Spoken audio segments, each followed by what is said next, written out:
हो चाहे महात्मा गांधी हो, आखिर शुरुआत यहीं से क्यों करते हैं लोग? कुछ ना कुछ तो है इस मिट्टी में यार। और सब जब यहाँ हमारे पास आपके अनिकेत रंजन जी आए हमारे यहाँ और बोले कि मोतिहारी चलना है और आप लोगों की समस्याओं के बारे में जब हमको अवगत कराएं, तो हमने कहा कि हम एक बार जरूर आएंगे। तो एक चीज इनकी बड़ी अच्छी लगी कि इन्होंने अपने माता के नाम पर, मां संध्या सेवा ट्रस्ट के नाम पर इतने सारे नेक काम किए यहाँ पर, और मां को कभी नहीं भूलना चाहिए, याद रखिएगा। तो अनिकेत रंजन जी, आपको हम इस बात के लिए बधाई और ढेर सारी शुभकामनाएं। आप ऐसे ही ट्रस्ट के माध्यम से और नेक काम करते जाइए और अपने माता पिता का नाम ऐसे ही रोशन कीजिए और चंपारण की धरती का विकास आगे करते रहिए। जब हमें पता चला कि ये बहुत सारी गरीब लड़कियों की विवाह जो अपने यहाँ से, अपने ट्रस्ट के माध्यम से कराते हैं, अभी हमारे यहाँ आपके पुलिस डिपार्टमेंट में थे तो हमें पता चला कि हेलमेट लगाने के लिए लोगों को प्रेरित करना, ये छोटी छोटी चीजें हैं जिससे आप समाज में बड़ा बदलाव ला सकते हैं यहाँ पर। तो इसके लिए काबिले तारीफ है और आप लोग भी इसमें सहयोग करिएगा यहाँ पर। और हमारे मंच पर यहाँ की मेयर प्रीति मैम, आपका भी बहुत बहुत धन्यवाद, नमस्कार मैम। और यहाँ जितने लोग आप लोग आए हैं, कुछ ना कुछ उम्मीद से आए होते हैं बहू। हम जब यहाँ आए तो जब देखे आप लोग की संख्या तो पहले ही बोले हम अनिकेत जी से कि इससे बड़ा हॉल है कि नहीं है। इतना छोट में नहीं के हो। हमें बोल के जाते नहीं कि अगली बार आए तो एक से बोर्ड वाले मैम तो लोग व्यवस्था करके रखिए। अनिकेत जी, हम इस बात का वचन देके जाते हैं, बहुत जल्दी हम दोबारा आएंगे यहाँ पर। एक वक्त के लिए लगा ही नहीं कि हम कहीं दूसरे जगह आए हैं यहाँ पे। कसम बताते अगर कल क्लास नहीं रहता तो आज हम यहीं रुक जाते। और यहाँ पे अगला जो भी जगह होगा आप देखिएगा सर, गांधी मैदान है यहाँ, एकदम वहां पे गांधी मैदान आना है हम लोग को। देखिए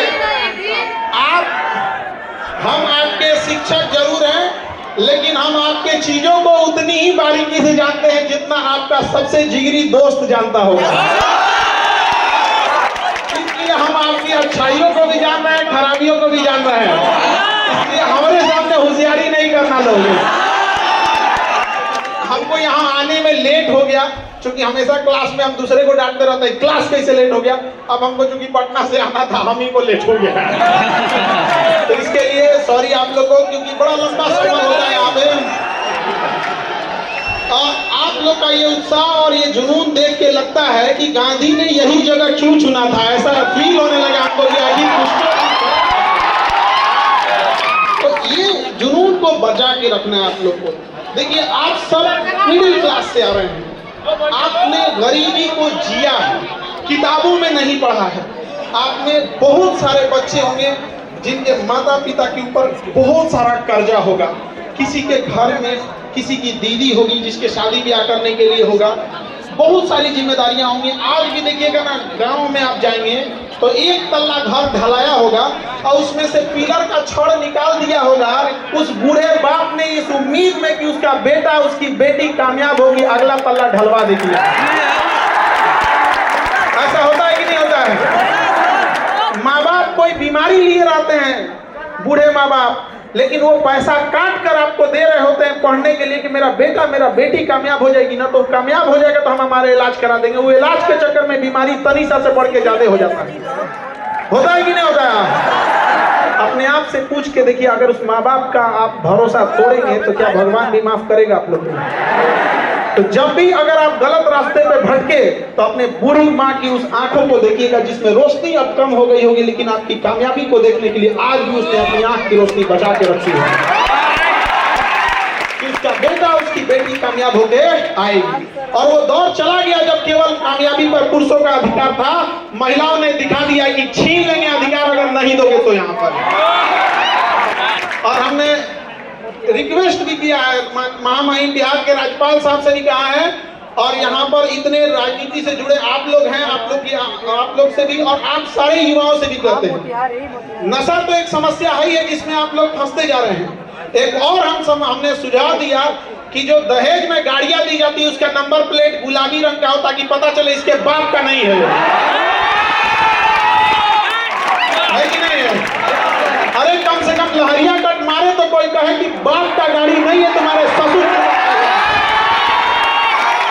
और आप इस चंपारण की धरती से कहते हैं कि इस मुहिम को यहाँ से फिर से चालू कीजिए कि जिस तरह महात्मा गांधी ने चंपारण के किसानों के लिए यहाँ के घटिया कानून को बदल दिया था, दहेज जैसे घटिया चीजों को उखाड़ फेंकिएगा आप लोग यहाँ पर।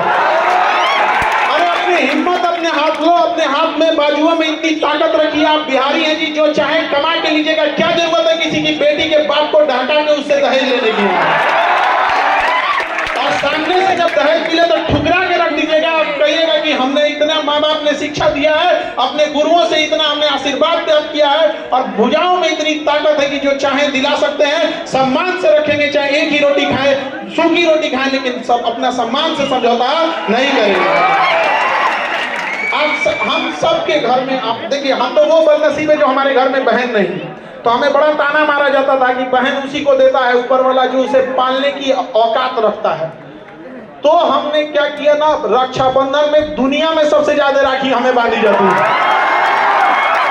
और हम खुशनसीब है कि पूरी दुनिया में हमसे ज्यादा राखी किसी को नहीं बांधी जाती होगी। और जब राखी बंधवा लेते हैं ना तो वही राखी लेके उठता नहीं है हाथ और छत पे जाते हैं जब अंधेरा हो जाता है तब, और उस ऊपर वाले की ओर देख के थोड़ा चिढ़ाते हैं, का हो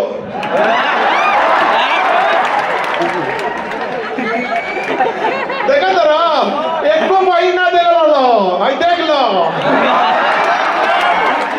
शायद इसी सब की वजह से हम बिहारी लोग बदनाम हो जाते हैं कि केकरों से टकरा जाता है। तो जाते दुख तो है इस बात का, जब कभी हमें प्रॉब्लम आता है तो कई बार ऐसा लगता है कि काश मेरा भी एक बड़ा भाई होता, और जब कभी घर में कोई बीमार पड़ता है तो फील आता है काश मेरी भी एक बहन रहती। घर को जितना अच्छे से बहनों ने संभाल के रखा है कोई नहीं संभाल सकता है उस चीज को। ये आप लड़के लोग को समझ में आएगा जब अपनी बहन की विदाई करोगे तब। विदाई करने के तुरंत बाद जब तुम विदाई करके लौटोगे घर में ना, तो घर की चार दीवारी पूछेगी कि इस घर को सजाने वाली का तो तुमने विदाई करके भेज दिया। तो इज्जत कर लो बाबू, जब तक घर में है वो लड़ेगी चाहे कुछ भी करेगी, लेकिन तुम्हारे लिए हमेशा खड़ी रहेगी तुम्हारे साथ यहाँ पर। तो हमेशा याद रखिएगा, अपने संस्कार का परिचय दीजिए। यदि शत्रु को हराना है तो शस्त्र उठाना पड़ेगा, शत्रु को हराना है तो शस्त्र उठाना पड़ेगा, लेकिन समाज बदलना है तो हमें अपने शास्त्रों को उठाना पड़ेगा। हम अपने शास्त्र भूल चुके हैं यहाँ पर, तो हमें ये सारी चीजों को एक साथ लेके चलना है। माता पिता के भरोसा को कभी मत तोड़िए। अभी हमने देख रहे थे कि यहाँ बहुत सारे बच्चे नशा जैसे खराब चीजों में उलझते जा रहे हैं। आप समझो बाबू, नशा कोई एक दिन में लगने वाली लत नहीं होती है। आप इसे शुरुआत करते हो च्युइंगम से, आप इसे नॉर्मली छोटे से कैसे स्टार्ट कर देते हो, छोटे से च्युइंगम से, फिर उसके बाद छोटा सा जाते हो, कभी पार्टी फंक्शन में ले लिए कि किसी का शादी ब्याह है, कोई त्योहार है, किसी का रिजल्ट हो गया, मैं जीत गया। ये धीरे धीरे पहली दहलीज है आपके बर्बादी पे, किसी को बर्बाद करने का। आपका दोस्त कहेगा कि दोस्ती के लिए ये नशा कर लो ना, उसी को कहिए ना दोस्ती के लिए तो छोड़ देना। और उस दोस्त को एक कप नाली का पानी उठा के दीजिएगा, कहेगा दोस्ती के लिए पी ले। याद रखिएगा, ऐसे दोस्त लोहे के में लगे उस जंग के समान होते हैं जो तब तक उस लोहे से चिपके रहते हैं जब तक उस लोहे का अस्तित्व न मिटा दें। ऐसे दोस्तों की जरूरत नहीं है, याद रखिएगा। बहुत ज्यादा गिनती के लिए मत रखिएगा। अरे दोस्त एक जैसा हो, एक ही हो, लेकिन कर्ण के समान हो, अपना हस्ती मिटा दिया दुर्योधन के लिए। अलग बात था कि दुर्योधन गलत था, लेकिन दुनिया आज भी मिसाल देती है कि दोस्त हो तो कैसा, कर्ण के जैसा। ऐसा कोई दोस्त ना हो आपका कि जीवन बर्बाद कर दे आपको, धीरे धीरे आपको लत लगाएगा, फिर आप आदी हो जाएंगे उसके, फिर आप उसको पीने लगेंगे। जब आप शराब, गुटखा या किसी चीज में जब आपको आदत हो जाएगा, फिर धीरे धीरे आप उसके डिपेंडेंट हो जाएंगे। अब आपको नहीं मिलेगा तो परेशान हो जाएंगे। ये स्टेप समझो, स्टेप। तो डिपेंडेंट जब हो जाएंगे तो फिर अब आप उसके शिकार होंगे। डिपेंडेंट होने के बाद अब आप उसको वो नशा अब आपको करेगा नहीं, फिर अब आप अगले स्टेप में जाओगे।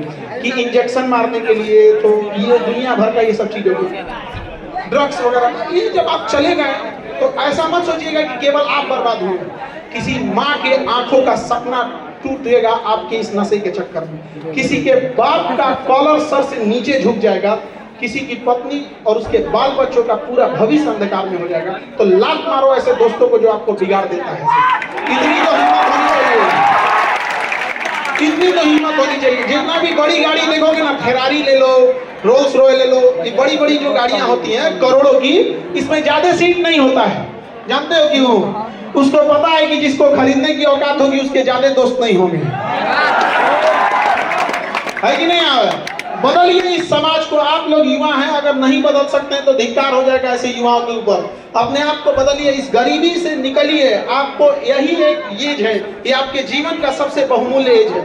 इस एज को मत गवाइए, अपना पूरा जी जान लगा के झोंक दीजिए इस चीज को पढ़ने में। देखिए, किसी के माता पिता गरीब होंगे, किसी के माता पिता मिडिल क्लास होंगे, तो ये मत देखिए आपके माता पिता गरीब हैं या कैसे। आप गरीब घर में पैदा हुए तो आपका कोई गलती नहीं है, लेकिन अगर आपके माँ बाप गरीब घर में मर गए तो केवल आपका दोष है। इसलिए जी जान लगा दीजिए। और क्यों नहीं कर सकते?